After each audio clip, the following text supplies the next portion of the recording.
تو اس کے character defects جمع ہونے شروع ہو جاتے ہیں. آغاز میں جب وہ نشہ شروع کرتا ہے یہ تو کسی کمی کمزوری کی وجہ سے ہو سکتا ہے, اعتماد کی کمی ہو یا بے چینی کا معاملہ ہو یا ڈپریشن ہو یا کوئی موڈ مزاج کا کوئی ڈس آرڈر ہو, تو وہ مجبور ہو سکتا ہے کہ وہ کسی نشے کا استعمال کرے بطور سیلف میڈیکیشن. جیسے سر درد ہوتا ہے تو لوگ 2 گولیاں پیناڈول لے لیتے, یا اس طرح کسی بھی معاملے میں 2 گولیاں پیناڈول تو عام بات ہے. لیکن نشے کی بیماری میں جب کوئی بندہ سیلف میڈیکیشن کرتا ہے تو اس کے اوپر زیادہ انگلیاں اٹھتی ہیں, یہ اسٹگمیٹائزڈ والا معاملہ ہے. تو آپ یوں سمجھ لیں کہ یہ جو آخری اور حتمی گول ہے کہ ہم نے اسے نشے سے نجات دلانی ہے, تو یہ ایک دن میں نہیں ہوگا. یہ آپ یوں سمجھیں کہ آہستہ آہستہ وہ رنگ بدلے گا. آپ اگر کبھی دیکھیں, ہم تو روز دیکھتے ہیں کہ ہمارے پاس ایک نشے کا مریض آتا ہے اور اس کے ساتھ اس کے فیملی ممبران آتے ہیں, اس کے بہن بھائی آتے ہیں, تو ہمارا جو مریض ہوتا ہے وہ الگ ہی دکھائی دیتا ہے. رنگ خراب ہوا ہوتا ہے, اس کی شکل صورت خراب ہوئی ہوتی ہے, صحت اور اس کی شیپ بڑی ہوئی ہے, اس نے کپڑے بھی اچھے نہیں پہنے ہوئے, اس کا بولنے کا انداز بھی ٹھیک نہیں ہے اور وہ ہر طرح سے گڑبڑ میں ہے. تو آپ یوں سمجھیں کہ سب سے پہلے تو ہمیں انویژن کرنا ہے, ہمیں تصور میں دیکھنا ہے کہ یہ در حقیقت اس کے اندر پوٹینشیل کیا ہے. اس کے بہن بھائیوں کو دیکھ کے کہ جیسے وہ پڑھے لکھے اپنی زندگی میں نارمل طریقے سے آگے بڑھ رہے ہیں, تو جیسے ان کے رنگ روپ ٹھیک ہے, جیسے ان کی ڈریسنگ ٹھیک ہے, تو ہم ایک قیافہ لگا سکتے ہیں کہ ہمارا جو گول ہے حتمی اور آخری کیا ہے, لافٹی گول جس کو ہم کہتے ہیں. تو وہ تو تیسرا ڈسپلن ہے. لیکن یہ ری ایبلیٹیشن کے 100 دن کے پروگرام میں جو کہ انڈور کا ہوتا ہے اور 100 دن کے پروگرام میں جو کہ پھر آؤٹ ڈور ہوتا ہے, اس کے بعد یہ گول مکمل طور پر حاصل نہیں ہو سکتا. اس گول کی جانب کچھ سفر ہو سکتا ہے. یہ اگر آپ چاہیں کہ آج داخل ہوئے تو کل پرسوں اس میں میریکولس تبدیلیاں آ جائیں, تو ایسا نہیں ہوتا. ایسا ہماری وشفل تھنکنگ ہوتی ہے. کیا کبھی آپ نے سوچا کہ کسی بچے کو آپ کلاس 1 میں داخل کراتے ہیں اور چند دن بعد آپ اس کی ٹیچر سے پوچھتے ہیں کہ ابھی تک ڈاکٹر نہیں بنا؟ کچھ نہ کچھ کارکردگی تو وہ بچہ دکھا رہا ہوتا ہے نا, ٹوئنکل ٹوئنکل لٹل اسٹار تو سنا رہا ہوتا ہے. تو اس کی بیس پہ تو ہمارے مریض میں بھی ہفتے بعد اگر علاج کی تمنا پیدا ہو گئی ہے اور 2 ہفتے کے بعد اگر وہ علاج پہ راضی ہو گیا ہے اور 3 ہفتے کے بعد اپنے گھر والوں کی خیریت پوچھنے لگا ہے, ان کو گھورنے سے باز آ گیا ہے, تو یہ جو پروگرس ہے جس کو ہم دوسرے ڈسپلن میں کور کرتے ہیں, یعنی سکور بورڈ کیا ہے. ہماری زندگی میں کوئی بھی جب میچ پڑا ہوتا ہے, چاہے وہ فٹ بال کا میچ ہو یا کرکٹ کا یا زندگی میں کچھ, تو اس کا ایک سکور بورڈ ہوتا ہے. تو سب سے پہلا سوال جو ہوتا ہے میچ کے دوران, کوئی نیا آنے والا پوچھتا ہے کہ سکور کیا ہے. تو جب ہمارے پاس مریض ہوتا ہے تو فیملی کو چاہیے کہ پوچھے کہ سکور کیا ہے, اور ہمارا فرض ہے کہ ان کو بتائیں کہ جب یہ آیا تھا تو کیا صورتحال تھی اور اب کیا صورتحال ہے. حتمی اور آخری گول تو نشے سے نجات ہے, لیکن جب ہم بات کرتے ہیں 2 ہفتے کے بعد, تو پھر ہمیں یہی بات کرنی پڑے گی نا کہ سکور بورڈ کیا کہہ رہا ہے اور سکور بورڈ کس جانب اشارہ کر رہا ہے. اور اگر 2 ہفتے بعد سکور بورڈ یہ کہہ رہا ہے تو 4 ہفتے بعد سکور بورڈ کیا کہتا ہے. اور یہ پہلے سے ہی ہمارا پروگرام ہوتا ہے کہ 15 دن میں یہ گول اچیو کرنا ہے. جیسے ہمارے سینٹر میں یہ پہلا جو گول ہوتا ہے جو ہم نے اچیو کرنا ہوتا ہے کہ جس تمنا کے ساتھ فیملی مریض کو علاج میں لاتی ہے, 15 دن میں وہی تمنا نشہ چھوڑنے کے حوالے سے مریض میں بھی پیدا ہوتی ہے. یعنی مریض جو ہے وہ جو ایک ریزسٹنس دے رہا ہوتا ہے کئی سال سے کہ خبردار جو مجھے کسی نے علاج میں ڈالا. اب یہ جو آپ نے بات بتائی کہ 15 دن میں یہ چیز ہو جائے, یہ کیا یہ سکور بورڈ ہے؟ یہ سکور بورڈ کا ایک حصہ ہے. یہ یعنی سکور بورڈ یہ بھی ہے کہ دیکھیے پہلے 12 دن میں جب مریض, یعنی اس طرح سے واقعی لگتا ہے کہ یہ سارا کچھ آپس میں کنیکٹڈ ہے کہ ہم بات ایک ڈسپلن کی کر رہے ہیں لیکن دنیا میں دوسرے ڈسپلن کی جھلک آ رہی ہے, اور پہلا ڈسپلن بھی کہیں نہ کہیں آتا ہے. پہلے 15 دن کی جب ہم بات کر رہے ہیں تو بیچ میں پہلے 12 دن میں 12 ٹچ اینڈ گو میٹنگز بھی ہیں کہ فیملی آتی ہے, مریض سے ملتی ہے, اس سے بات چیت کرتی ہے. مریض پہلے دن پوچھتا مجھے کیوں داخل کرایا, مجھے کیا ہے. ہاں جی. تو فیملی اس پوزیشن میں ہو کہ وہ تحمل سے اس کو بتا سکے کہ ہم نے تمہیں کیوں داخل کرایا. کیونکہ جب ہم کسی بھی مریض کو داخل کرتے ہیں تو فیملی کے لیے مینڈیٹری ہے, لازم ہے کہ وہ ہمیں ایک 10 پوائنٹ ایجنڈا 10 پوائنٹس لکھ کے دیں کہ یہ 10 وجوہات ہیں کہ ہم اپنے مریض کو علاج گاہ میں داخل کرانا چاہتے ہیں. کیونکہ یہ نہیں ہوتا کہ کوئی آئے تو ہم کہتے ہیں آ جاؤ آ جاؤ. تو ہم تو کافی رکاوٹیں پیدا کرتے ہیں, سنجیدگی دیکھتے ہیں, موٹیویشن دیکھتے ہیں, ڈیڈیکیشن دیکھتے ہیں. ہم دیکھتے ہیں کہ کہیں جلدی یہ فزل آؤٹ تو نہیں کر دیں گے, کیونکہ لوگ اپنی مرضی سے اپنے منصوبوں کو ناکام بناتے ہیں. لیکن چونکہ ہم اسٹیک ہولڈر ہوتے ہیں, جب کسی کے پروجیکٹ پہ ہم کام کر رہے ہوتے ہیں تو وہ کسی کا پروجیکٹ نہیں رہتا, وہ ہمارا اور ان کا پروجیکٹ ہوتا ہے. اس میں میں ایک چیز ایڈ کرنا چاہوں گی, جیسے اسکور بورڈ کی بات کی نا, جیسے ہم پچھلے پروگرامز میں بھی یہ بات ڈسکس کرتے رہے کہ پیشنٹ کے حوالے سے ہمارا اسکور بورڈ کیا ہوگا, فیملی کے حوالے سے ہمارا اسکور بورڈ کیا ہوگا, اور اپنے یہ بھی ڈسکس کیا کہ پروفیشنل کے حوالے سے ایز این آرگنائزیشن ہمارا اسکور بورڈ کہاں پہ لائی کر رہا ہوتا ہے. کیا پروفیشنلز کا احتساب بھی ضروری ہے؟ ڈیفینیٹلی. لیکن اس میں جو زبان و بیان ہے یا ٹرمینالوجی ہے جی, اس کے اوپر فوکس کرنے کی ضرورت ہے. مثلا اگر کوئی کہتا ہے جی ہمارا مریض علاج میں کیسا چل رہا ہے, ٹھیک ہے, اور ہم کہتے ہیں کہ جی اچھا چل رہا ہے, تو اٹ مینس نتھنگ. یہ جو ٹرمز ہیں نا کہ اچھا چل رہا ہے, ہاں پہلے سے بہتر ہو رہا ہے, آگے اور بہتر ہو جائے گا, ہی از فائن, یہ ساری باتیں جو ہیں لپ سروس ہے.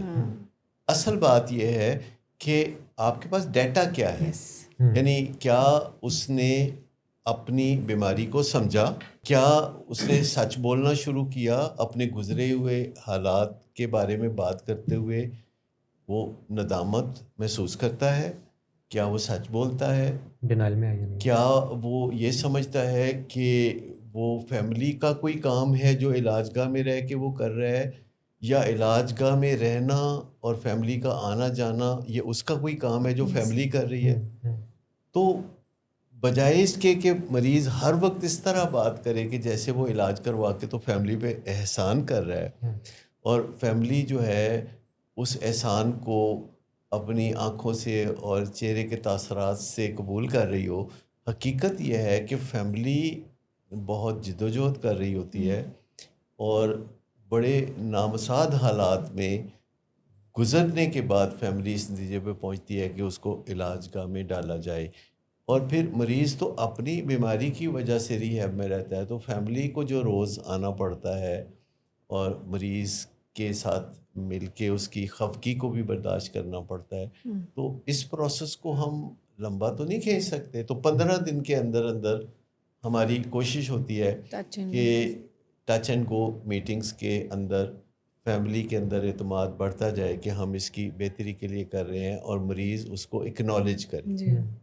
تو اسی طریقے سے پھر اگلے مرحلے ہیں جن میں 1 مہینے کے اندر اندر ہم نے فیملی کے ذریعے انٹرونشن ڈیٹا پیش کروانا ہوتا ہے, جس میں تفصیلی طور پر ان واقعات کا ذکر ہوتا ہے جو نشے کے حوالے سے ہوتے ہیں, اور جن کے نتیجے میں کوئی بہت مالی نقصان ہوا ہوتا ہے, یا بدنامی ہوئی ہوتی ہے, یا تکلیف پہنچی ہوتی ہے, یا کوئی ایسا جرم سرزد ہوا ہوتا ہے جس کی تلافی ممکن نہیں. تو ان ساری باتوں کا جو تذکرہ ہے ایک خاص ٹیکنیکل انداز میں فیملی کرتی ہے کہ فلاں دن یہ ہوا تھا, ہمیں اس وقت ایسا لگا, لیکن ہمیں پتہ نہیں تھا کیا کرنا ہے, تو ہم نے غلط طرز عمل اختیار کیا, اب ہم یہ کریں, اب ہمیں پتہ چلا ہے کہ نہیں یہ صحیح نہیں تھا. اور کسی بھی فیملی کو مریض کی مدد صرف علاج میں آگے بڑھاتے ہوئے کرنی چاہیے. مریض بات یہ ہے کہ فیملی مریض کے ساتھ جب چند سال گزارتی ہے تو وہ ذہنی طور پر ایک ٹارچر سے گزر رہی ہوتی ہے. ہر دستک پہ دل زور سے دھڑکتا ہے, ایسے ہی ہے, اور ہر وقت ڈر لگتا ہے کہ دنیا کو پتہ چل جائے گا تو کیا ہوگا, اس کا مستقبل کیا ہوگا, ہمارا مستقبل کیا ہوگا. آپ یوں سمجھیں کہ نشے کے مریض کے ساتھ رہتے رہتے اہل خانہ بھی روگی ہو جاتے ہیں, اور روگی کوئی بندہ جب ہوتا ہے تو اس کا جو دماغ ہے وہ سٹیبل نہیں ہوتا. کبھی وہ غصے میں آ کے اسے برا بھلا کہتے ہیں کہ تمہاری وجہ سے ہم پر اتنی مصیبتیں آ رہی ہیں، اور کبھی انہیں یاد آ جاتا ہے کہ یہ تو ہمارا پیارا ہے، یہ تو پہلے بہت اچھا انسان تھا اور اس نے تو بچپن میں ہمیں بہت زیادہ محبت اور پیار دی ہوئی ہے، تو پھر ان کی محبت کا جوش اوپر آ جاتا ہے اور پھر اس پہ مہربانیاں اور نوازشیں کرنے لگتے ہیں۔ تو اصل چیز یہ ہے کہ فیملی کو ڈپینڈنس سے نکلنے کے لیے، یعنی اپنی جو روگی کیفیت ہے اس میں سے نکلنے کے لیے بھی جدوجہد کرے، تاکہ وہ اپنے زندگی کے جو کام کاج ہے وہ بھی کر سکیں۔ یعنی وہ موڈ مزاج کے مطابق اپنے لوڈ ون کو ڈیل نہ کریں، کسی اصول کے تحت کیونکہ ڈیل موڈ کرنا مزاج تو ان کی مرضی کے مطابق جی، ہوتا ہی نہیں، ہوتا ان ہی کو کوئی پتہ نہیں ہوتا، فیملی ممبرز کو بھی کوئی پتہ نہیں ہوتا کہ کب کس دن صبح وہ اٹھیں گے تو ان کا موڈ اچھا ہوگا اور کس دن شام کو ان کا موڈ خراب ہوگا۔ جب مریض جو ہے کوئی 2-4 قسمیں کھا لے، موڈ اچھا جب کوئی وعدے کر لے تو ان کا موڈ اچھا ہو جاتا ہے، ان کی عید ہو جاتی ہے، اور جب وہ وعدے توڑتا ہے تو ان کا موڈ بہت خراب ہو جاتا ہے۔ تو ان کا موڈ جو ہوتا ہے اس کی لگامیں مریض کے ہاتھ میں ہوتی ہے، تو سب سے پہلے تو مریض سے وہ لگامیں چھڑانے کی ضرورت ہوتی ہے کہ وہ اپنے موڈ اور مزاج کے واپس اسی طرح مالک بن جائیں۔ جیسے کبھی کسی گھر میں کوئی مہمان آتا ہے اور میاں بیوی آپس میں لڑ رہے ہوں تو دروازے پہ مہمانوں کی آمد کا سن کے وہ ٹھیک ٹھاک ہو جاتے ہیں، تو یہ اس کا مطلب ہے کہ ان کو اپنے موڈ مزاج پہ قابو ہے۔ لیکن پھر ایک ایسی سٹیج بھی آتی ہے کہ میاں بیوی جب لڑتے ہیں اور گھر پہ کوئی مہمان آئے ہوں تو وہ اپنے موڈ مزاج پہ قابو نہیں پا سکتے، اور مہمانوں کو فوراً پتہ چل جاتا ہے کہ یہاں ابھی کوئی جنگ عظیم ہوئی ہے۔ انسانوں کی فطرت میں ایک چیز ہے کہ وہ جتنی بھی تکلیفیں ان کو ہو رہی ہوتی ہیں ان کے ساتھ وہ ایڈجسٹ کر رہے ہوتے ہیں یا میل ایڈجسٹ کر رہے ہوتے ہیں، اور وہ کافی مشکل میں ہوتے ہیں لیکن ان کو اس کا شعور نہیں ہوتا۔ جیسے کسی بھی معاملے میں انسان کو جب بے بسی کا سامنا ہوتا ہے یا بے اختیاری یا بے طاقتی کا سامنا ہوتا ہے تو وہ کھل کے اس کو پتہ نہیں چلتا، انسان ہمیشہ سے کنفیوز ہوتا ہے اور اس کا کنفیوژن بڑی کوششوں سے دور ہوتا ہے۔ تو جب بھی کوئی بندہ مشکل میں پھنسا ہوتا ہے تو بعض اوقات وہ اس کے ساتھ میل ایڈجسٹ کر چکا ہوتا ہے اور اس کی زندگی جمود کا شکار ہوتی ہے، پر اس کو لگتا ہے کہ اس کی زندگی ٹھیک ٹھاک ہے۔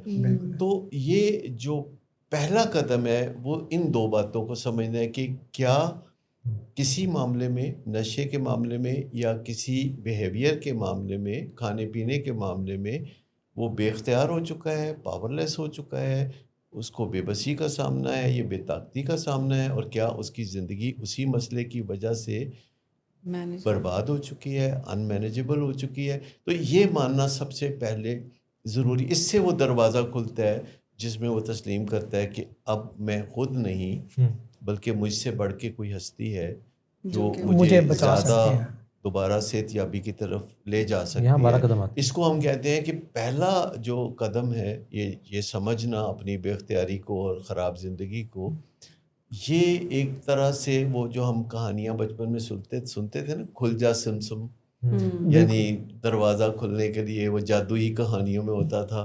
تو جب ہم کھل کر یہ مانتے ہیں کسی کے سامنے اور اپنے خدا کے سامنے کہ میری بس ہو گئی ہے، زندگی خراب ہو گئی ہے، تو یہ یہاں سے ناکامی ختم ہونا شروع ہو جاتی ہے اور کامیابی کی طرف قدم بڑھنے شروع ہو جاتے ہیں۔ لیکن یہ بہت مشکل ہوتا ہے کہ خود اپنے آپ کے سامنے یا اپنے خدا کے سامنے یا کسی دوسرے انسان کے سامنے یہ مان لینا، اپنے پیٹ پہ سے کپڑا اٹھا دینا، یہ کوئی آسان کام نہیں جو آپ ہوتا۔ نے بات کی نا کہ لوگ ایڈجسٹ کر جاتے ہیں یا میل ایڈجسٹ کر جاتے ہیں، اٹس ویری کامن۔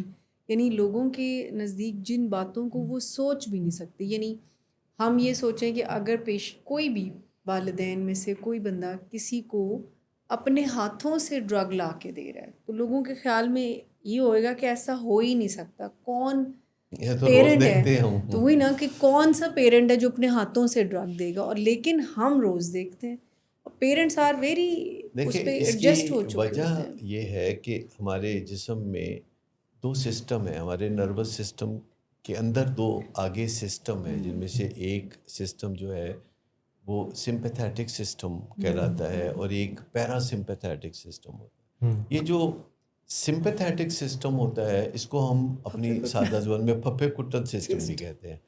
یہ جنگل کے زمانے میں جب انسان کا سامنا جو ہے شیر کے ساتھ یا کسی جنگلی درندے کے ساتھ ہو جاتا تھا تو یہ جو سمپیتھیٹک سسٹم ہے اس وقت یہ ہماری مدد کرتا تھا کہ اگر ہم بھاگنے کا فیصلہ کریں تو وہ ہمیں بھاگنے کے لیے تیار کر دیتا یعنی تھا, حلال مچا دیتا ہے. ہلالہ مچا دیتا تھا. اور اگر وہ فیصلہ کرتا تھا کہ میں نے یعنی مقابلہ کرنا ہے تو وہ اس کے لیے تیار کر دیتا تھا. اور پھر ایک تیسری صورت بھی ہوتی تھی کہ جس کو منجمد کر دینا کہ بس وہ کچھ بھی نہیں کرے گا, نہ بھاگے گا نہ مقابلہ کرے گا. تو اب تو خیر شیروں کا زمانہ نہیں رہا, صرف ہمارے نواز شریف ہیں اب شیر جن کا سامنا لوگوں کو ہے.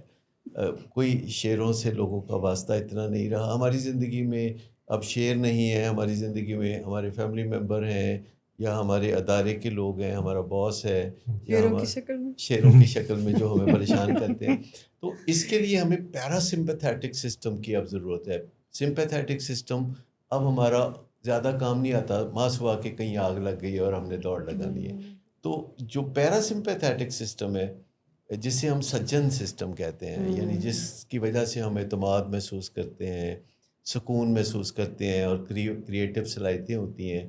اور یہ جو ہے انسانوں کا طورہ امتیاز ہے کہ ان کے پاس ایک ایسا سسٹم ہے جو کریٹیو تھنکنگ میں چلا جاتا ہے, جو سلوشنز نکال کے دیتا ہے اور جو انسانوں کے لیے زندگی کو آسان بناتا ہے اور دوسرے انسانوں سے تنازعات حل کرنے میں بھی بات چیت کے ذریعے مدد کرتا ہے. وہ جو پھپھے کٹن سسٹم ہے وہ آپ یوں سمجھے کہ ہم دوسرے تمام جانوروں کے ساتھ شیئر کرتے ہیں اور جانور کا گزارا اسی پہ ہوتا ہے. آپ دیکھیں کہ جو دوسرے جاندار ہیں وہ آپس میں کوئی بھی جو انصاف کا فیصلہ کرتے ہیں وہ لڑائی جھگڑے سے, مار کٹائی سے کرتے ہیں. ان کے درمیان بات چیت کا سلسلہ یا سوچ بچار کا سلسلہ نہیں ہوتا. ہاں یہ الگ بات ہے کہ انسان بھی جب ایسی صورتحال سے دوچار ہوتے ہیں, جب ان کو کوئی دھمکی دیتا ہے یا بے عزتی کرتا ہے تو ان کا جو پھپھے کٹن سسٹم ہے نا وہ جاگ اٹھتا ہے, وہ آٹومیٹیکلی پرجوش ہو کے سامنے کھڑا ہو جاتا ہے. اور جو ان کا سجن سسٹم ہوتا ہے جس نے ان کو پرسکون کرنا ہوتا ہے, حل بتانا ہوتا ہے بات چیت کے ذریعے, وہ ایک شریف آدمی کی طرح الگ ہو کے لڑائی جھگڑے سے سائڈ پہ جا کے بیٹھ جاتا ہے. تو ہمیں اپنے ان سسٹمز کے اوپر بھی توجہ دینی چاہیے کہ اگر کبھی ہمارے اندر یہ غصے والا سسٹم جاگ پڑتا ہے تو اس کو کیسے ٹھنڈا کرنا ہے, یعنی گیئر کیسے شفٹ کرنا ہے. اس کے لیے ایبڈومینل بریتھنگ کا ایک طریقہ بڑا شاندار ہے کہ جس میں ہم اپنے نیچرل جو سسٹم ہے سانس لینے کا اس کو چھوڑ کے ایک شعوری طور پر ایسے سانس لیتے ہیں جس میں ہر سانس جب اندر لیتے ہیں تو پیٹ باہر کی طرف آتا ہے اور جب سانس کو باہر بھیجتے ہیں تو پیٹ اندر کی طرف جاتا ہے. اس سے ہمارا جو جسم ہے وہ سمپیتھیٹک سسٹم سے پیرا سمپیتھیٹک سسٹم کی طرف چلا جاتا ہے. اس کو ہم ریسیٹ بٹن بھی کہتے ہیں. میرا جو پھپھے کٹن سسٹم ہے وہ کہہ رہا ہے کہ وقفہ لے لیا جائے. جی بالکل, وقفہ لیتے ہیں, واپس آتے ہیں اور پھر پیراسمپیتھیٹک سسٹم کے اوپر اور وہاں سے اس کو یوز کرتے ہوئے آگے علمی بات کرتے ہیں.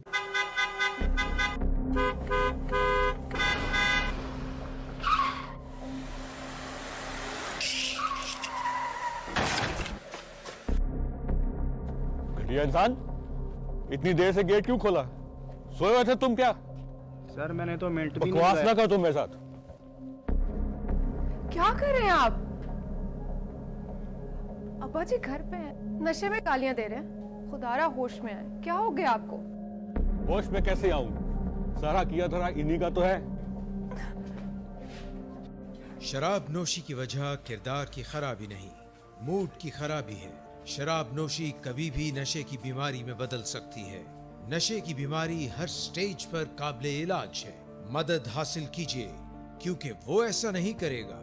ولنگ ویز سے مدد حاصل کیجئے, کہیں سے بھی مدد حاصل کیجئے, لیکن فوری مدد حاصل کیجئے. جس معجزے کے انتظار میں آپ نے بہت دیر کر دی, اب وہ دستک دے رہا ہے. مدد حاصل کیجئے, مدد حاصل کیجئے, مدد حاصل کیجئے. واپسی ہو رہی ہے وقفے سے. جو ہم ڈسپلنس کے اوپر بات کر رہے ہیں تو ہم نے بریک پہ جانے سے پہلے تھرڈ ڈسپلن کے اوپر کافی بات کی کہ جو کہ ایک بڑا اونچا خواب ہے، ایک حتمی سرکاری وہ نتیجہ ہے کہ جو کہ کسی انسان نے حاصل کرنا ہے. سر جو سیکنڈ اس میں ڈسپلن آتا ہے جو کہ اسکور بورڈ کی بات کرتا ہے، کمپیلنگ اسکور بورڈ کی بات کرتا ہے، ایک ایسا اسکور بورڈ جو کہ جوش بھر دے کسی انسان میں، تو اس میں یعنی اس کی کیا اہمیت ہے اس سارے سلسلے میں؟ کیا اسکور بورڈ بنائے بغیر پروگریس ماپی نہیں جا سکتی؟ دیکھیے اسکور بورڈ جو ہے نا اس کا سب سے بڑا فائدہ یہ ہے کہ جوش بھر دیتا ہے. آپ کبھی ایسا کرکٹ میچ دیکھیں گے جس کا کوئی اسکور بورڈ ہی نہ ہو اور آپ کو پتہ ہی نہ چل رہا ہو کہ پرفارمنس کس کی اچھی ہے، دلچسپی ختم ہو جائے گی. تو دلچسپی بالکل ختم ہو جائے گی. تو یہ جو کھیل ہے، خوبصورت کھیل جس میں انسان کی زندگی بنائی جا رہی ہے اور اس میں وہ انسان خود بھی اپنی کوششوں کے ساتھ شامل ہے اور اس کے گھر والے بھی اور علاج کرنے والے بھی، تو اسکور بورڈ تو لازم ہے. کیونکہ اسکور بورڈ ہمیں 6 مہینے بعد، سال بعد یا 10 سال بعد بھی بتائے گا. ڈاکومنٹیشن کے ساتھ اسکور بورڈ ہوتا ہے. تو آپ دیکھیں کہ ابھی بھی 100 سال پہلے جو کرکٹ کے میچ ہوئے تھے ان کے اعداد و شمار جو ہے کوٹ کیے جاتے ہیں. اس کا فائدہ یہ ہوتا ہے کہ جو نئے آنے والے ہیں وہ اس میں بہتری پیدا کرتے ہیں. جب کسی کی پرفارمنس سے پچھلا کوئی ریکارڈ ٹوٹتا ہے تو اس کا بھی ذکر ہوتا ہے اور پھر آگے کی جد و جہد شروع ہوتی ہے. دنیا میں ریکارڈ بنتے ہی ٹوٹنے کے لیے ہیں اور انسان کے ارتقاء کی منزلیں ایسے ہی طے ہوتی ہیں. تو اسکور بورڈ میں بہت ساری چیزیں ہیں جن کو ڈاکومنٹ کیا جاتا ہے. یعنی ایک گول مول سی بات کا نشہ چھوڑا کہ نہیں، یہ تو سب کرتے ہیں، لیکن اسکور بورڈ بتاتا ہے کہ مریض کے ساتھ کتنے سیشن ہوئے، ان سیشنز کا نتیجہ کیا نکلا، مریض کے اندر نظریاتی تبدیلی کیا آئی، پہلے وہ کیا کہتا تھا اب وہ کیا کہتا ہے، کیا وہ ڈینائل سے نکلا یا ابھی بھی وہ دوسروں کو بلیم دے کے تو اپنی زندگی کو چلانا چاہ رہے، کیا اب بھی وہ سچ بولنے کے لیے آمادہ ہے یا اب بھی وہ بالکل پرانی ڈگر پہ چل رہا ہے، کیا وہ ابھی بھی ڈے ڈریمنگ کرتا ہے کہ جب وہ جائے گا تو وہ نشہ کرے گا، یا وہ فکر مند ہے کہ میں جاؤں گا تو مشکلات کا سامنا کیسے کروں گا، میں کس کس سے مدد لوں گا، کس موقع میں میں کس سے رابطہ کروں گا.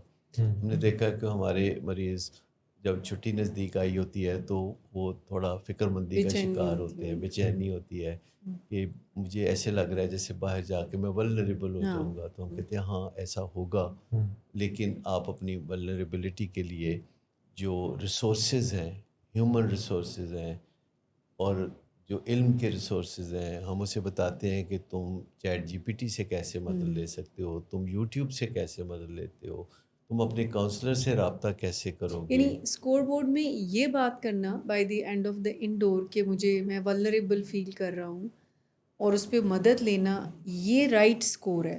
یہ رائٹ اسکور نہیں ہوئے گا کہ اگر کوئی پیشنٹ یہ کہتا ہے کہ میں بہت کانفیڈنٹ ہوں، میرے سامنے بھی آپ ڈرگ رکھیں، اب میں کبھی اس کو ہاتھ بھی نہ لگاؤں یا دیکھوں بھی نہ. تو وہ اور فیملی کا بھی کانفیڈنٹ ہونا کہ ان کا اس بات پہ کتنا دھیان ہے کہ یہ دوبارہ تو نہیں کر دے گا نشہ، یعنی یہ دوبارہ نشہ کر لے گا، اس بارے میں خوفزدہ ہونے کی بجائے وہ اس بات پہ دھیان ہوتا ہے ان کا کہ اچھا اب جو بھی یہ کرے گا تو وی ہیو دا اسکل کٹ کہ اچھا اگر یہ کرے گا تو ہم نے یہ کرنا ہے، اگر وہ یہ کرے. کیونکہ ٹریٹمنٹ میں ہم فیملیز کو بتا رہے ہوتے ہیں کہ آئندہ آنے والے دنوں میں یعنی نیکسٹ 100 ڈیز میں کیا کیا پرابلمز آ سکتی ہیں اور اس کا سلوشن یہ ہوگا.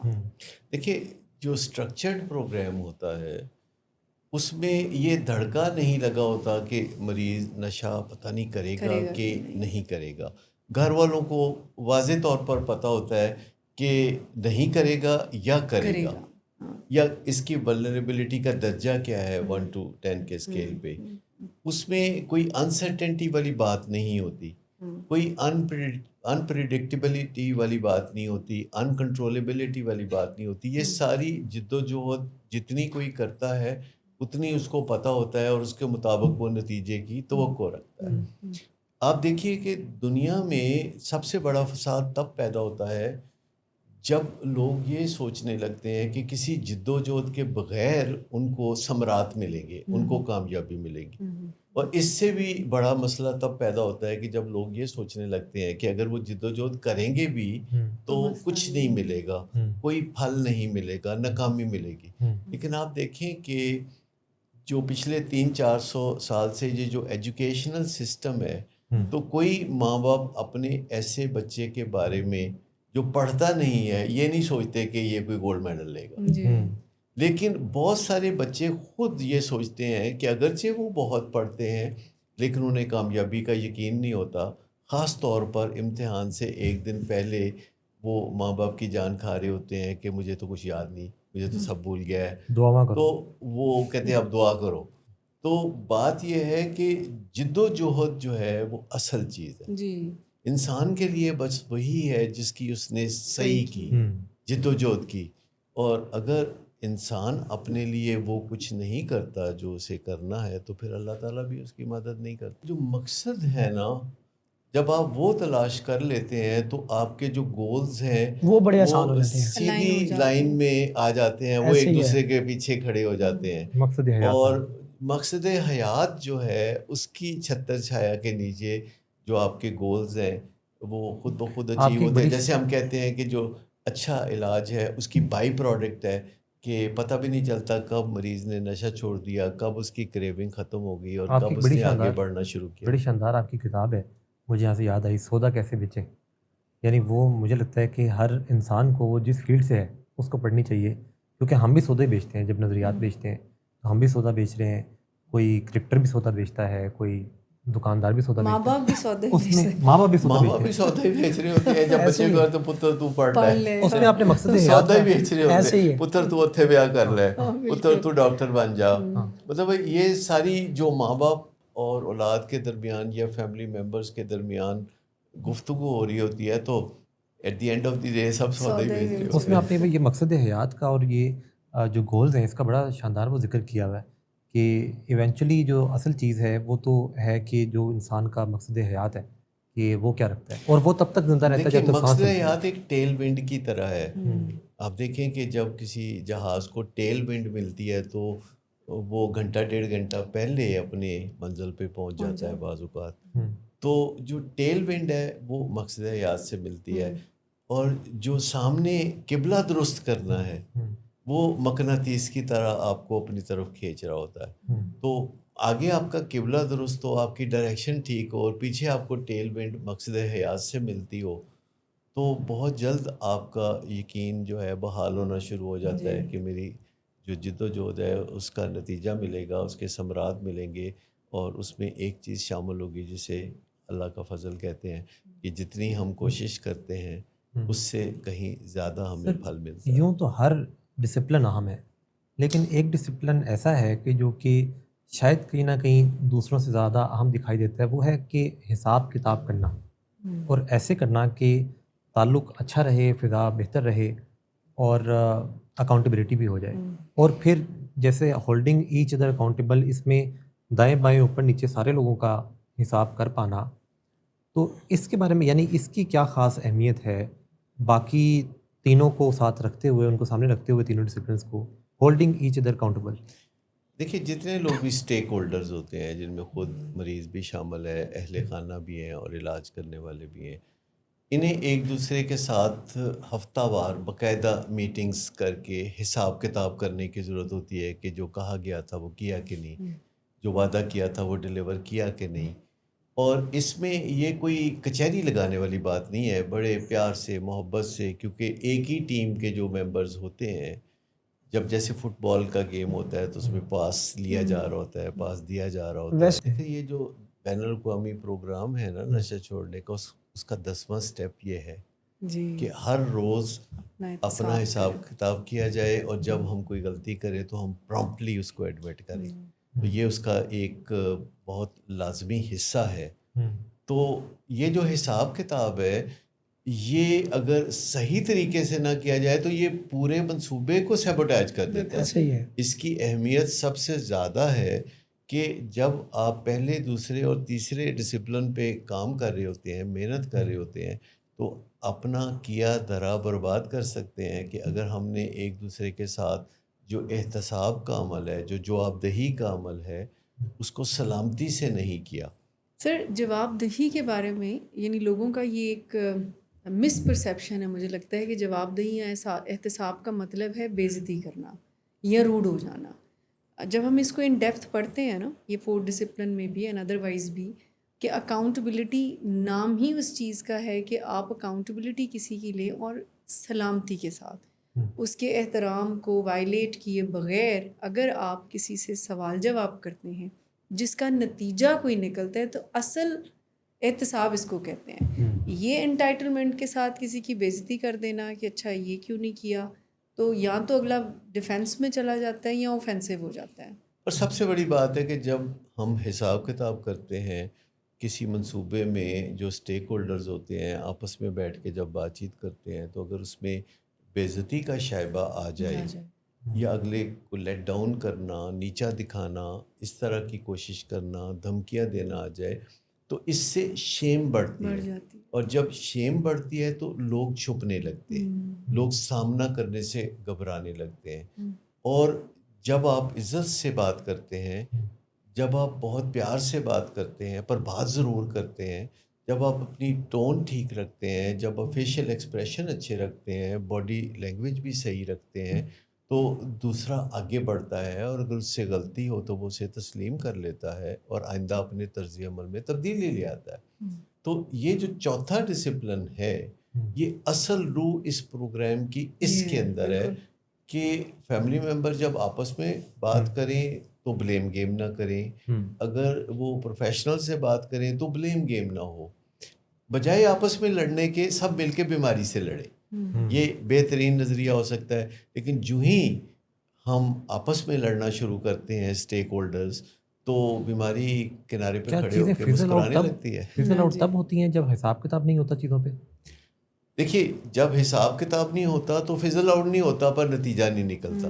پر جب حساب کتاب کیا جاتا ہے اور سلامتی کا خیال نہیں رکھا جاتا تو پھر چیزیں فزل آؤٹ ہو جاتی ہیں، سیبوٹیج ہو جاتی ہیں۔ لہٰذا جو اصل روح پھونکی جاتی ہے اس پروگرام میں کامیابی کی، وہ حساب کتاب سے ہوتی ہے جو سلامتی کے ساتھ کیا جائے۔ یعنی کسی کو یہ نہ لگے کہ اس میں مجھے ڈیفینڈ کرنے کی ضرورت ہے، کیونکہ یہ جو ڈیفینسونیس ہے، یہ جو دفاعیت ہے، یہ انسان کو اصل مقصد سے ہٹا دیتی ہے۔ کیونکہ 4 چیزیں ہیں جو کہ حساب کتاب میں خطرہ پیدا کر سکتی ہیں۔ پہلی چیز ہے کہ ہم تنقید کرنا شروع کر دیں، کریٹیسزم کرنا شروع کر دیں۔ اچھا، اگر ہمیں کوئی شکایت ہے تو وہ ہم ضرور کریں گے، لیکن اگر ہم ایک وقت میں ایک شکایت کر لیں تو اچھا ہے۔ اگر ہم نے پلندہ اکٹھا کیا ہوا ہے شکایتوں کا، پچھلے کئی دنوں سے دل میں رکھی ہوئی باتیں بلرٹ آؤٹ کر رہے ہیں، تو اس کو ہم کریٹیسزم کہتے ہیں۔ دوسری بات ہے کہ جب کریٹیسزم ہو جاتی ہے تو بعض اوقات کریٹیسزم میں اتنا مومنٹم پیدا ہو جاتا ہے کہ وہ توہین آمیزی کے زمرے میں شامل ہو جاتی ہے اور بے عزتی کا عنصر بیچ میں آ جاتا ہے۔ جب یہ صورتحال پیدا ہوتی ہے تو سامنے والا جو ہے وہ دفاعیت میں چلا جاتا ہے۔ اب دفاعیت میں اور دفاع میں فرق ہے۔ اگر کوئی حملہ کرتا ہے اور ہم اس کے 6 جہاز گرا دیتے ہیں تو یہ دفاع ہے، لیکن اگر ہم پھر بہت زیادہ اس معاملے کو طوالت دینے لگتے ہیں کہ ہم بہت اچھے ہیں، ہم نے تو کوئی غلطی کی نہیں، ہم سے تو ماضی میں بھی کوئی قصور نہیں ہوا اور ہم سے تو قصور ہو ہی نہیں سکتا، تو اس کو ہم پھر دفاعیت کہتے ہیں۔ اور یہ سب کچھ جب ہوتا ہے تو پھر سب سے بڑا جو ظالمانہ حصہ ہے اس کا وہ سامنے آتا ہے، وہ سائلنس ہے، سائلنس کلز۔ یعنی جب 2 لوگوں کے درمیان جو مل کے کسی منصوبے میں چل رہے ہیں خاموشی ہو جاتی ہے، جیسے میاں بیوی مل کے ایک منصوبے میں چل رہے ہوتے ہیں، یعنی ازدواجی زندگی کے منصوبے میں، اور ان میں خاموشی آ جائے تو یہ طلاق کی سب سے بڑی وجہ بن جاتی ہے۔ سب سے زیادہ طلاقیں اس ٹائم ہوتی ہیں جب سرد مہری چل رہی ہوتی ہے اور خاموشیاں چل رہی ہوتی ہیں۔ تو جہاں بھی سانجھ ہوتی ہے کسی منصوبے میں لوگوں کی، چاہے وہ اہل خانہ سے ہو یا آپ کا ماہرین کے ساتھ رابطہ ہو، پروفیشنلز کے ساتھ آپ بات چیت کر رہے ہوں، تو اس میں سب سے بہترین چیز ہے کہ گفتگو شنید چلتی رہنی چاہیے، اور ہر گفتگو کے آخر میں یہ گنجائش باقی رکھیں کہ جب چاہیں بات چیت کو دوبارہ کیا جا یعنی سکے۔ حقائق کو بتائیں، یعنی سلامتی کے ساتھ ہم ایسے احتساب کر سکتے ہیں کہ حقائق کو بتاتے رہیں آپ، لیکن اس میں کوئی ججمنٹ نہیں بنانی چاہیے کہ یہ جو آپ بتائیں کہ آپ مثال کے طور پر اگر آپ کہتے ہیں کہ یہاں تک ہم نے فیملی پوچھ سکتی ہے اپنے لوڈ ون سے ڈیورنگ دا ٹریٹمنٹ کہ ہم یہ امید کر رہے تھے کہ آپ کو ایک ریئلائزیشن ہو جائے گی، اور ابھی ہم محسوس کرتے ہیں کہ آپ کو ریئلائزیشن نہیں ہوئی۔ اب یہ حقائق بتانے میں، اور یہ بھی فیملی اگر غلط طریقے سے احتساب کرے تو وہ یہ کہ تم چاہتے ہی نہیں ہو ٹھیک ہونا، اتنا ہمارا پیسہ لگ گیا ہے، ہم روز یہاں خوار ہو رہے ہیں، تم بھی یہاں پہ خوار، تو وہ اصل جو روح ہے کہ وہ جو مسئلہ ہے ہم رزلٹ کیوں نہیں لے پا رہے، لیٹس ٹاک اباؤٹ اٹ، وہی ختم ہو جاتا ہے، اور وہ پھر بلیم گیم لیکن شروع ہو جاتی ہے۔ جو جواب دہی کا عمل ہے اس میں انکنڈیشنل ریگارڈ چاہیے، یعنی منیمم بیس لائن ریگارڈ جو ایک انسان کو دوسرے انسان کا کرنا ہوتا ہے، اس کو انکنڈیشنل ریگارڈ کو ہم یہ کہتے ہیں کہ یہ دل کے اندر کسی خفیہ جگہ پر ہوتا ہے، یہ اس پروٹوکول کا نام نہیں ہے جو آپ مہمان نوازی میں کرتے ہیں یا کسی کو ویلکم کرتے ہوئے یا الوداع کرتے ہوئے کہتے ہیں یا آپ کھانا شانا کھلاتے ہیں۔ یہ ایک ایسی چیز ہے، یہ ایک روحانی چیز ہے جو آپ کے دل میں کسی کے حوالے سے ہوتی ہے کہ آپ ایک انکنڈیشنل ریگارڈ رکھتے ہیں دوسرے انسانوں کے لیے۔ دوسری بات ہے کہ آپ ججمنٹ نہیں پاس کرتے کہ آپ جو ہے وہ تو ہماری زندگی کو خراب کر رہے ہیں، یا تو آپ یہ چاہتے ہی نہیں کہ ہمارا کوئی فائدہ ہو، آپ نے ہماری زندگی کو برباد کیا ہوا ہے، تو یہ ججمنٹ ہے۔ اور تیسری چیز ہے ریڈیکیولنگ ایٹیچیوڈ، کہ کوئی نہ کوئی بات میں طنز پیدا کر دینا، کوئی غیر ضروری لوز ٹاک کر دینا۔ دیکھیں جب ہم بات کرتے ہیں تو الفاظ ہمارے سامنے ہاتھ باندھ کے کھڑے ہوتے ہیں، کوئی کہتا ہے مجھے چن لو، کوئی کہتا ہے مجھے چن لو، اور ہم اپنے ٹیمپرامنٹ کے مطابق کبھی کیئرفلی اور کبھی کیئرلیسلی ان کو چنتے ہیں۔ جب ہم بات چیت کر رہے ہوتے ہیں تو ہم الفاظ کو غور سے دیکھتے ہیں، پہچانتے ہیں، اور پھر ہم ان کو دیکھ کے چنتے ہیں۔ کچھ الفاظ جو ہوتے ہیں وہ گلاب کے پھولوں کی طرح ہوتے ہیں، اور کچھ الفاظ ان کے قریبی ہوتے ہیں، وہ گلاب کے پھولوں کے ساتھ جو کانٹے ہوتے ہیں ان کی طرح ہوتے ہیں۔ تو جب ہم چنتے ہیں تو ہم گلاب چنتے ہیں، ہم کانٹے نہیں چنتے۔ اور گفت و شنید کو سموتھ رکھنے کے لیے، ملائم رکھنے کے لیے، مدھم رکھنے کے لیے ہمارا پہلے سے پری میڈیٹیٹڈ ڈیسیژن ہونا چاہیے، ہمارا پہلے سے ہی ایک طے شدہ ایک فیصلہ ہونا چاہیے کہ ہمارے منہ سے کون سے الفاظ نکلیں گے، کون سے الفاظ نہیں نکلیں گے۔ کچھ فائٹنگ ورڈز ہوتے ہیں، کچھ نان فائٹنگ ورڈز ہوتے ہیں، کچھ ایسے ورڈز ہوتے ہیں جس سے دوسرے کو برا نہیں لگتا، کچھ ورڈز ہوتے ہیں جس سے تن بدن میں آگ لگ جاتی ہے۔ تو طنزیں کرنا یا ایسے فکرے کہنا جو کہ دوسرے کے جگر میں جا کے لگیں سیدھا، تو کئی لوگ کہتے ہیں نا ہم تو کریں گے سیدھی بات چاہے کسی کو آگ لگے، تو یہ بہت ہی نامناسب طرز عمل ہے، کیونکہ یہ سوچ رکھنا کہ ہمیں نہیں پرواہ چاہے کسی کو آگ ہی لگے، تو پھر ہم زندگی میں کامیابی کی طرف نہیں جا سکتے۔ اور کامیابی کی طرف جانے کے لیے کسی کا بڑا ضروری ہے کہ وہ اس پروگرام کو دیکھتا رہے، کیونکہ اس پروگرام کو اگر کوئی فیملی دیکھتی ہے تو وہ ہم یہ دیکھتے ہیں کہ وہاں سے رابطہ ہوتا ہے تو ان کا پیشنٹ ہمارے پاس داخل ہوتا ہے، جب پیشنٹ داخل ہوتا ہے اور اس کی زندگی بہتر ہوتی ہے تو فیملی کی بھی زندگی بہتر ہوتی ہے، اور اس طرح سے کامیابی کا ایک نیا سفر سلمان، کچھ چیزیں بالکل صاف ظاہر ہیں کہ جیسے ہم پچھلے کئی سال سے یہ پروگرام روزانہ کی بنیاد پر کرتے ہیں، کبھی لاہور سے، کبھی کراچی سے، کبھی اسلام آباد سے، دنیا کا کوئی سینٹر ایسے پروگرام نہیں کرتا اپنے ماہرین کے ساتھ۔ اس کے علاوہ ہم بہت سارا لٹریچر پروڈیوس کرتے ہیں جو فیملی کو انلائٹن کرتا ہے، اور دنیا میں صرف 2-4 ہی ایسی علاج گاہیں ہیں جو لٹریچر پرنٹ کرنے کی ذمہ داری قبول کرتی ہیں۔ تو اور اتنا لٹریچر ابھی جیسے میں نے جس کتاب کا ذکر کیا سودا کیسے بیچیں، اب اس کے اوپر ہم نارملی اب تو بات نہیں کرتے، یعنی ایک ایسی کتاب ہے کہ جس کے اوپر ایک خاص ٹائم پہ کام ہوا، اور لیکن اس کے کور کنسیپٹس جو ہیں وہ مجھے بڑے اچھے سمجھ آئے اور میں اس کو یوز بھی کرتا ہوں۔ تو یعنی اتنا زیادہ لٹریچر ولنگ ویز نے پروڈیوس کیا، اور یہ وہ ریہیبلیٹیشن سینٹر ہے جس کی اپنی پریس بھی ہے کہ ہم اپنی کتابیں چھاپتے بھی ہیں۔ تو الحمدللہ یہ جو توفیق ہے نا، وہ اللہ تعالیٰ دیتا ہے. میں آپ کو بتاؤں کہ جب آپ کو کسی مقصد سے لگاؤ ہو جاتا ہے, کسی کاز سے محبت ہو جاتی ہے, تو آپ کو کچھ کرنا نہیں پڑتا, سب کچھ ہو جاتا ہے. آپ کے وہ اندر سے کوئی ایک جذبہ ہے جو آپ کو موقع دیتا ہے کہ آپ کسی بھی کام کو شروع کرنے سے پہلے سستی یا پروکریسٹینیشن کا شکار نہیں ہوتے. اور میں سمجھتا ہوں کہ کسی بھی محبت, کسی بھی جذبے اور محبت کا اگر آپ مقابلہ کریں تو محبت کا جذبہ جو ہے وہ سب سے عظیم جذبہ ہے. آپ دیکھیے صدیوں سے والدین اپنی اولاد کے لیے کوششیں کرتے چلے آ رہے ہیں, اگرچہ اس میں کبھی کبھی بات چیت میں وہ سلامتی کا خیال نہیں رکھتے اور اولاد کو بڑی شکایتیں پیدا ہوتی ہیں. اور ہم والدین کو سب سے زیادہ کہتے ہیں کہ جب اپنی اولاد سے بات کریں تو دیکھ بھال کے کریں. ہم دنیا میں بڑے افسران سے بات کرتے ہوئے بڑے محتاط رہتے ہیں, تو میں سمجھتا ہوں کہ ہمارے جو اہل خانہ ہوتے ہیں نا, سب سے بڑے افسر وہ ہوتے ہیں جو ہمارے دل کے اوپر حکمرانی کرتے ہیں. ان کے ساتھ ذرا محتاط ہو کے بات چیت کرنی سر چاہیے. ابھی ویسے ہمارا پروگرام اینڈ ہو رہا ہے, آپ کی ایک گروپ میں آپ نے ایک بات پوچھی تھی اور کئی پیرنٹس نے اس کے بعد میرے سے مطلب انہوں نے اعتراف کیا کہ یہ بات ہمارے دل میں بہت اتری.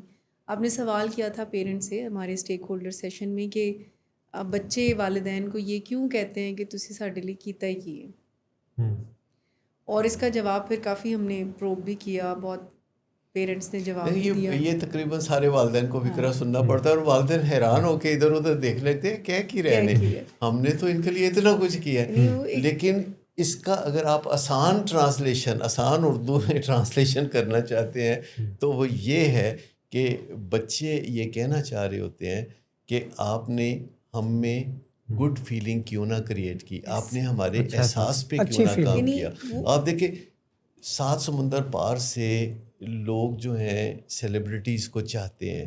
ابھی دیکھیے یہ جو فٹ بال کا جو ورلڈ کپ ہوا ہے, اس میں پاکستان میں رونالڈو, میسی اور کئی کھلاڑیوں سے لوگوں کی محبت کا عالم دیکھے تو پاکستان میں لوگوں نے اپنے بچوں کا نام ان کے نام پہ رکھ دیا. اسی طرح اگر آپ فلمی اداکاروں کو دیکھیں تو جو محبت کے جذبے کو اجاگر کرتے ہیں, کسی ویلن کو کوئی یاد نہیں کرتا, نہ ہی اس سے کوئی پیار کرتا ہے. اسی طرح کرکٹرز کو دیکھیں کہ جو اپنے کھیل سے قوم کو شادمانی سے سرشار کرتے ہیں تو لوگ انہیں کبھی بھولتے نہیں ہیں, اور لوگ ان سے اتنی محبت کرتے ہیں کہ کسی کو سمجھ نہیں لگتی کہ لوگ اس کرکٹر سے اتنی محبت کیا کرتے ہیں, کیوں کرتے ہیں. آپ یوں سمجھے کہ آپ نے کئی سال پہلے بھی کسی کو کیسا فیل کرنے میں مدد دی تھی, اچھا یا برا, اس کے نقوش انمٹ ہوتے ہیں. یعنی الفاظ شاید نہ یاد رہیں, وہ فیلنگز آپ کو ضرور یاد رہتی ہیں. فیلنگز کبھی بھی آپ مٹا نہیں سکتے. باقی دنیا میں سب کچھ بدلتا رہتا ہے, لیکن انسانوں کے اندر جو فیلنگز کریٹ ہوتی ہیں تو وہ بدلی نہیں جا سکتی. پہلے اچھی فیلنگز ہوتی ہیں تو وہ بھی برقرار رہتی ہیں, اس کے بعد بری فیلنگز آتی ہیں تو وہ بھی برقرار رہتی ہیں. تو لو ہیٹ ریلیشن شپ ایسے ہی تو بنتا ہے. یعنی آپ یہ نہ سمجھے کہ اگر پہلے آپ کسی کا دل دکھائیں گے اور پھر آپ کسی کو خوشی دیں گے تو وہ جو دل دکھانے والی بات ہے وہ غائب ہو جائے گی. نہیں, وہ اپنی جگہ برقرار رہے گی, لیکن جو آپ نے کسی کو تلافی کی یا معافی مانگی یا اس کا دل خوش کیا تو وہ اپنی جگہ اپنے مقام پہ وہ چیز کھڑی ہوگی. ڈاکٹر ذاکر جی آپ کا بہت شکریہ اتنی مفید گفتگو کے لیے. اور یہ جو 4 ڈسپلنس ہیں سوبرائٹی کے, اس کے اوپر مزید بھی بات ہوتی رہے گی, لیکن یہ 4 ڈسپلن جو ہیں یہ سمجھ لینا کہ یہ کوئی ایک سائنس ہے جو کہ چلتی ہے. کوئی آئیڈیا بنانا اور وہ یعنی کوئی کمال نہیں کرتا, کوئی آئیڈیا بتا دینا کمال نہیں کرتا, اس آئیڈیا کو ایگزیکیوشن تک لے کر جانا اور فضل آؤٹ نہ ہونے دینا, یہ اصل کمال ہے جو کہ اس سائنس کے ذریعے آتا ہے. سر آپ کا بہت شکریہ, مشمل آپ کا بہت شکریہ, آپ کا بہت شکریہ کہ آپ اس پروگرام کو دیکھتے ہیں, پسند کرتے ہیں. اپنا اور اپنے پیاروں کا بہت سارا خیال رکھیے. اللہ امین. ناصر.